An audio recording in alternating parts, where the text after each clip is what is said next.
Within the next few minutes, you will discover why marriage as you know it is a psychological prison meticulously designed by centuries of unconscious forces.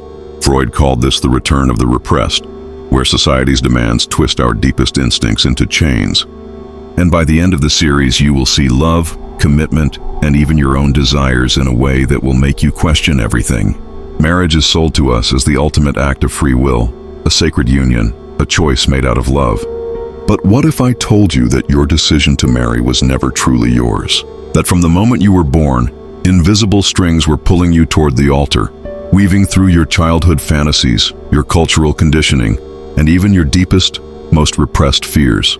Freud called this the compulsion to repeat, the unconscious drive to reenact the traumas and patterns of our past disguised as choice. Consider this. A 2017 study in the Journal of Family Psychology found that men who grew up with divorced parents were 43% more likely to divorce themselves. Not because they wanted to, but because their unconscious mind associated love with instability. And here's the darkest twist. Freud believed we don't seek happiness, we seek familiarity, even if it destroys us. Think back to your earliest memory of love. Was it Disney, a prince saving a princess, a grand romantic gesture? These stories aren't innocent, they're psychological blueprints. In Civilization and Its Discontents, Freud argued that society represses our primal instincts and replaces them with symbolic substitutes like marriage. The wedding ring isn't just jewelry. It's a shackle wrapped in gold, a way to tame the wild, restless male spirit into a predictable provider. But here's where it gets disturbing. In 19th century Europe, marriage by capture myths were rampant. Stories of knights winning brides by force. Freud would say these weren't just tales. They were projections of the male psyche's repressed desire for dominance. A desire so dangerous that civilization had to sanitize it into courtship. Fast forward to today, modern marriage is just capture by paperwork. The thrill is gone, but the trap remains. Ever heard of the trauma bond? It's when a hostage starts sympathizing with their captor. Now apply that to marriage. Freud's case study of the Wolfman revealed how childhood trauma shapes adult relationships. The man, terrified of wolves in his dreams, later found himself in a miserable marriage, unable to leave because his unconscious mind had linked love with suffering. And here's a brutal truth. Men don't fall in love, they fall into patterns. A 2020 study in Personality and Social Psychology Bulletin showed that men are more likely to marry women who resemble their mothers emotionally. If your mother was controlling, you'll seek a controlling wife. If she was distant, you'll chase cold women. Freud called this the repetition compulsion, a silent puppet master pulling your strings. Let's talk about the provider trap. In ancient Rome, a man could divorce his wife by simply saying "tu res habeas," which means, take your things for yourself. No courts, no alimony. Now a single signature can enslave you for life. In the US, 73% of divorces are initiated by women, and men lose on average 30% of their net worth post-divorce. Freud would call this sublimated aggression, the legal system acting as the castrating father, punishing men for daring to want freedom. But the real question is, why do men keep signing the contract? Because marriage isn't a contract, it's a hypnosis. From birth, boys are fed the myth that their worth is tied to being a husband, a father, a good man. And the moment you question it, society gaslights you. You're afraid of commitment. No, you're afraid of being buried alive in someone else's fantasy. Freud saw this trap decades before we even had the language for it. In 1920, Freud treated a soldier with war neurosis, a man who kept reliving the trenches in his dreams. The cure? The man had to confront the fact that he missed the war. Why? Because in chaos he felt alive. In peace he felt empty. Now ask yourself, do you miss the chase? The uncertainty? The raw, unfiltered thrill of being free? That's not immaturity. That's your unconscious screaming for liberation. But what if I told you that love itself is an illusion? That the person you're obsessed with isn't even real? Now we dive into Freud's most dangerous idea, the projection trap, where you'll discover that your dream partner is just a mirror of your deepest wounds. And once you see it, you can never unsee it. This is where men get trapped, not by women, but by their own minds. You felt it before? That electric pull towards someone, the certainty that they're the one. But what if I told you the person you're obsessed with doesn't exist? That the love you feel isn't for them, but for a phantom? A projection of your unmet desires, your childhood wounds, your deepest fantasies. Freud called this transference, the unconscious act of pasting old emotions onto new people. It's the reason why so many men wake up years into a marriage wondering, who the hell did I marry? Let's start with a brutal truth. Love is not discovery, it's hallucination. Freud's most controversial idea was that all love is, at its core, a reenactment of our earliest bonds. The way you loved or failed to love your parents shapes who you're attracted to today, without you even realizing it. A 2018 study in the Journal of Research and Personality found that people with emotionally absent fathers were 62% more likely to chase distant, unreliable partners. Why? Their unconscious mind was trying to fix the past by winning over someone like the parent who hurt them. Have you ever met a cold, dismissive woman and found yourself obsessed? That's not love. That's repetition compulsion at work. Freud's patient, Dora, was trapped in this very cycle. She fell for a man who treated her poorly, not because she enjoyed suffering, but because his neglect mirrored her father's. And here's the darkest part. Your brain mistakes familiarity for destiny. In 1895, Freud described screen memories, distorted recollections masking painful truths. Modern psychology calls it idealization, and it shatters marriages after the honeymoon phase. Consider Daniel, a successful businessman who married a woman he called mysterious and unlike anyone he'd ever met. 2 years later, he was miserable. Why? The woman he married wasn't real.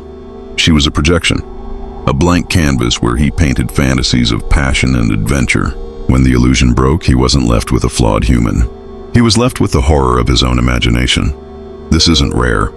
A 2021 study in social, psychological, and personality science found that couples who idealized each other early on were far more likely to divorce within 5 years. Why? Because fantasy cannot survive reality. Freud warned that marriage is the graveyard of illusions. Once the projections die, so does the magic, and most men have no idea why they suddenly feel trapped and empty. Freud's most explosive claim was that all romantic relationships are, in some way, a reenactment of our first love, our mother. The Oedipus complex wasn't just about attraction. It was about power, dependency, and unconscious scripts we inherit. Example: a man raised by a narcissistic mother who alternates between smothering affection and cold withdrawal grows up to marry a woman who does the same. He thinks it's love, it's not. It's trauma bonding. Freud's colleague Carl Jung put it best: until you make the unconscious conscious, it will direct your life, and you will call it fate. And this isn't theory. A 2019 study in attachment and human development found that men with anxious attachment styles were 3 times more likely to stay in toxic relationships. Their nervous system confuses love with pain. Some men don't fall for the unattainable, they fall for the broken. The woman with a tragic past, the one who just needs the right man to save her. Freud called this the rescue fantasy, one of the most dangerous traps a man can fall into. Take Victor, a lawyer who fell for an artist with a history of addiction. He poured in time, money, and emotional energy trying to fix her. He believed if he loved her enough, she would change. She didn't. When she left, Victor faced a brutal truth. He didn't love her. He loved the idea of being her savior. This isn't nobility, it's psychological self-harm. A 2020 study in the Journal of Personality and Social Psychology found men with savior complexes suffer chronic stress and burnout. You cannot love someone into wholeness. Freud would argue this isn't love at all. It's disguised narcissism. The need to feel needed, to control, to play God in someone else's life. Ever wonder why some men stay in miserable marriages long after the love is gone? Freud had a term for it: the death drive, the unconscious pull towards self-destruction. The comfort of familiar misery feels safer than unknown freedom. A famous experiment in behavioral psychology called learned helplessness showed this perfectly. Dogs exposed to random shocks stopped trying to escape, even when the door was open. Humans are no different. A man starved emotionally for years may lose the will to leave, not because he can't, but because his psyche believes suffering is all he deserves. And society praises him for it. He's called a stand-up guy, a man who honors his vows. No, he's a prisoner of his own unconscious. So, how do you escape the projection trap? First, you must see it. Freud's psychoanalysis was built on one principle: make the unconscious conscious. Ask yourself the difficult questions. Am I in love with her? Or the idea of her? Does she remind me of someone from my past? This isn't just introspection, it's psychological discovery, digging deep enough to expose your hidden patterns. But what if the biggest trap isn't who you love, but why you love at all? Freud's most controversial concept, Eros and Thanatos, the twin forces of desire and withdrawal, explains why your strongest passions are often linked with repeating old patterns, and why breaking free can feel so challenging. There is a force within you, ancient, relentless, and persistent, that doesn't care about happiness, success, or comfort. It wants one thing: repetition, the recreation of familiar emotional cycles. Freud referred to this as a powerful internal drive, a tendency to repeat old experiences, even when they hurt us. And nowhere does it appear more strongly than in relationships. A man chooses someone who isn't right for him, yet feels attached to the chaos. Friends warn him he can't stop. Freud would say this isn't love, it's emotional entanglement.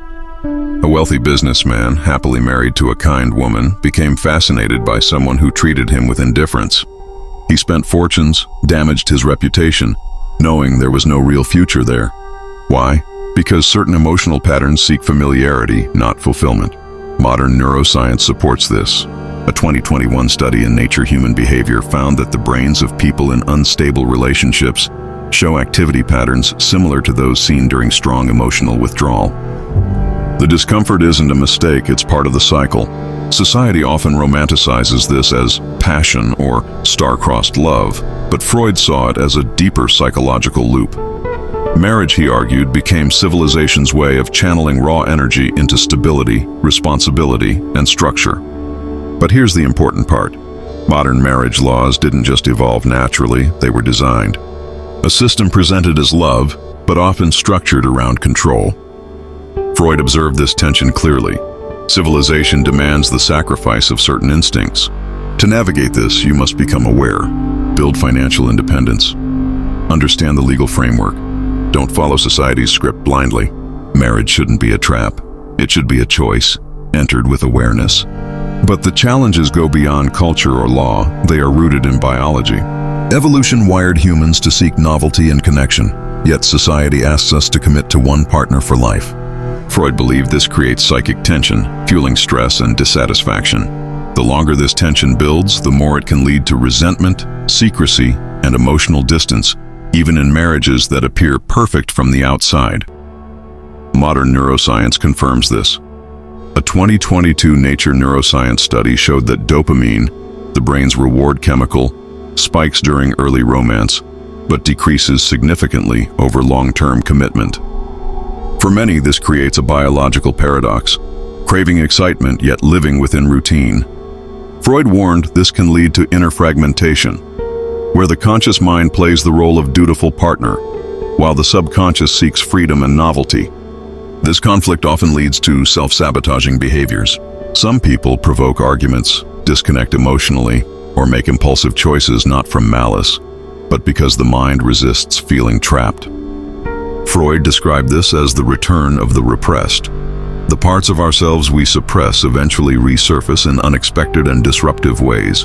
And marriage, often sold as stability, can become the stage where these internal conflicts play out most intensely. But the deepest challenge isn't legal, biological, or cultural, it's identity entanglement. From childhood, many are conditioned to define their worth through service. Be a provider, protector, parent, and partner. Freud warned that when your identity fuses with your role, you risk losing your sense of self. Divorce, for example, isn't only about financial loss, it can feel like an identity crisis because society convinces you that without the role, you're incomplete. Take the case of Alan. After 15 years of marriage, his wife filed for separation. He lost his home, part of his income, and limited time with his children. But what truly affected him wasn't material. It was losing the story of who he believed he was. Freud called this a narcissistic wound. When personal identity is tied too closely to another's approval, its loss feels overwhelming. And this isn't accidental. Freud argued that marriage evolved not primarily for happiness, but for social organization. Religious institutions blessed it, governments regulated it, corporations promoted it, all to structure society and manage human behavior. Someone carrying financial obligations, family duties, and emotional dependence is easier to guide. Love becomes the invitation, obligation becomes the structure, and many don't see this dynamic until much later. There's another hidden challenge Freud highlighted: the infantilization of men. By casting them primarily as providers and protectors, society often discourages emotional self-awareness and autonomy. A 2023 study in American Sociological Review found that men in very traditional marriages reported significantly higher levels of stress and emotional strain. Why? Because repressing vulnerability creates psychological rigidity, leaving men unable to express real emotional needs. This repression leads to silent resentment, the slow corrosion of connection. Freud noted that unexpressed conflict doesn't vanish, it mutates. Couples stop talking, intimacy fades, and both partners live parallel lives under the same roof. A 2021 Harvard study found that 64% of divorced men said they felt emotionally invisible years before separation. This is the quiet collapse hidden behind wedding photos. Then comes the trap of idealized femininity. From childhood, media conditions men to worship women as salvation, the princess, the angel, the muse. Freud called this maternal transference, projecting unmet childhood needs onto partners. But real women cannot sustain fantasy. When illusion meets reality, disappointment sets in. Many marriages end not from betrayal, but from the death of a dream that never existed. And yet, despite this, men stay. Freud believed this is driven by thanatos, the death drive. The psyche craves what's familiar, even when it hurts. Trauma bonds feel like destiny.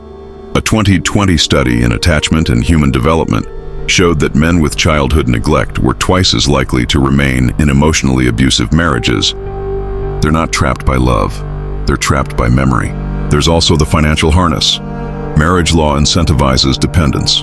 In the US, men lose an average of 30% of their wealth in divorce, yet 82% of custody cases favor mothers. Freud would call this society's sublimated aggression, using legal systems to castrate male autonomy while disguising it as justice. The institution thrives because men volunteer for their own chains. And then there's the trap of sexual scarcity.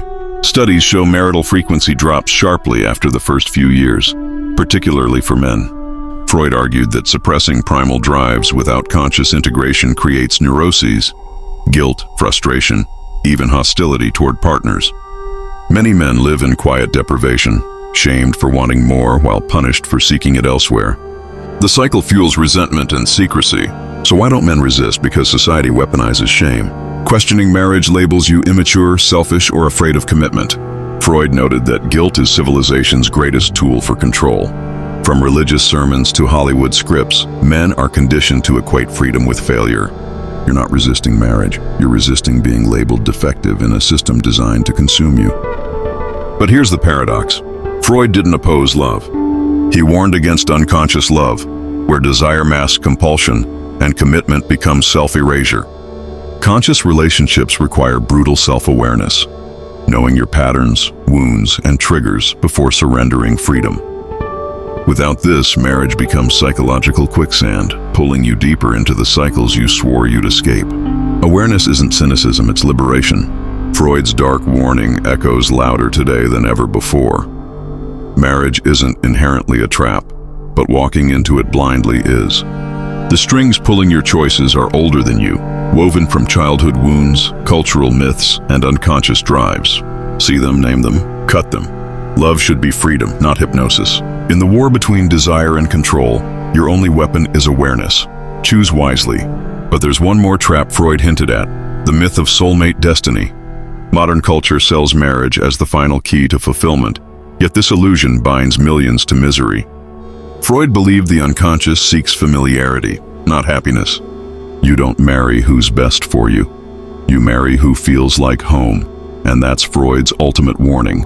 Most marriages fail before they begin, not in courts, but in the mind. Until you confront your unconscious drives, societal conditioning, and emotional imprints, you're not choosing a partner. You're choosing your prison. Marriage can be freedom, but only for those awake enough to see the traps and brave enough to walk through them unchained.